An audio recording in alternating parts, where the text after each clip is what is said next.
বিএসএফের নরহত্যার দায় সরকারের উপরেও বর্তায় বললেন রিজভী। সীমান্তে ভারতীয় সীমান্তরক্ষী বাহিনী বিএসএফ যেসব হত্যাকাণ্ড ঘটাচ্ছে তাতে সরকারেরও দায় আছে বলে মন্তব্য করেছেন বিএনপির সিনিয়র যুগ্ম মহাসচিব রুহুল কবির রিজভী। মঙ্গলবার ২৩ এপ্রিল দুপুরে রাজধানীর নয়াপল্টনে বিএনপির কেন্দ্রীয় কার্যালয়ে সংবাদ সম্মেলনে এ মন্তব্য করেন তিনি।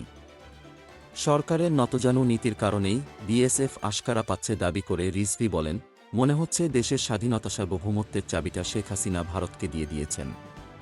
তাই প্রায় প্রতিদিনই বাংলাদেশ ভারত সীমান্ত বিএসএফ কর্তৃক বধ্যভূমি বানানো হলেও আওয়ামী সরকারকে নিশ্চুপ থাকতে হয়।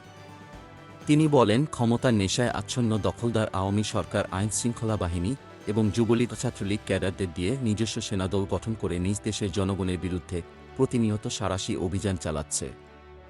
কিন্তু বিএসএফের বর্গীর ভূমিকার বিরুদ্ধে টু শব্দ করতে পারেনি। বিএনপির এ নেতা আরও বলেন, বিএসএফের নরহত্যার দায় দখলদার আওয়ামী সরকারের উপরেও বর্তায়। সোমবারও ব্রাহ্মণবাড়িয়ার কসবা উপজেলার কুটিয়া সীমান্তে বিএসএফের গুলিতে হাসান মিয়া নামে এক বাংলাদেশি যুবক নিহত হয়েছেন। সীমান্তে রক্তের দাগ যেন শুকাচ্ছেই না।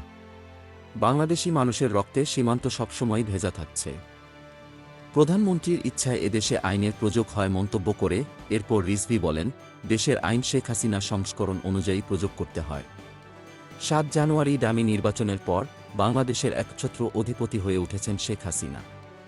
জেল জুলুম, অত্যাচার আর অবিচারের প্রকটতা দেখে বিশ্ব সম্প্রদায় বিচলিত হলেও তাতে শেখ হাসিনার কিছু যায় আসে না।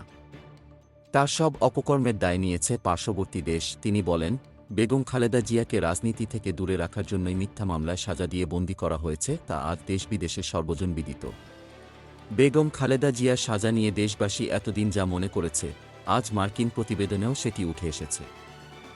গোলাম Mostafa, desk report, BE news.